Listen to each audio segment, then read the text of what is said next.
Nové materiály a technológie zamerané na vývoj práškovej metalurgie, penového hliníka, kompozitov či superzliatin. To je len zlomok z toho, čo riešia vedci na Ústave materiálov a mechaniky strojov Slovenskej akadémie vied. Na divízii mikroštruktúr a povrchov a rozhraní sa venujeme hlavne hľadaniu, respektíve pochopeniu vzťahov na rozhraní dvoch fáz alebo dvoch materiálov. Na divízii máme projekty základného výskumu, projekt vývoja a projekt priemyselný. V rámci základného výskumu vytvorili projekty zamerané napríklad na zhodnotenie biologického odpadu na báze celulózy. Projekt spustili tento rok a ak sa podarí, vyrobia aktívny uhlík, ktorý by raz čistil vodu.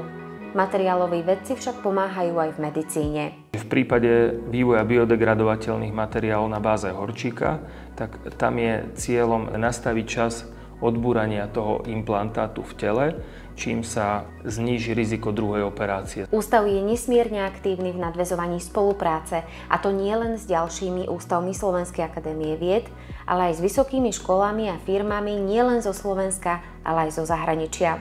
Termosolárny kolektor, ktorý vyvíjajú v týchto mesiacoch, by mal vydržať aj veľmi vysoké teploty.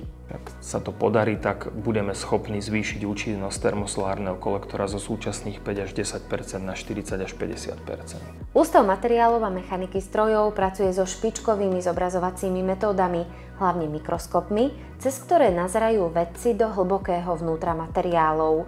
Vďaka nim môžu zistiť chemické zloženia na úrovni nanometrov a pochopiť tak základné procesy a interakcie medzi prvkami v materiáloch.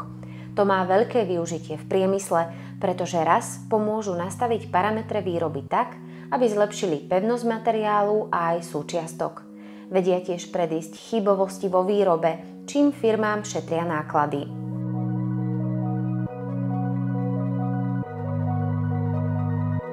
Materiáloví vedci radi svoj výskum aj popularizujú. Prostredníctvom projektov Nájdi v sebe vedca či Letnej školy mladých vedcov sa už na Savke vystriedali stovky školákov.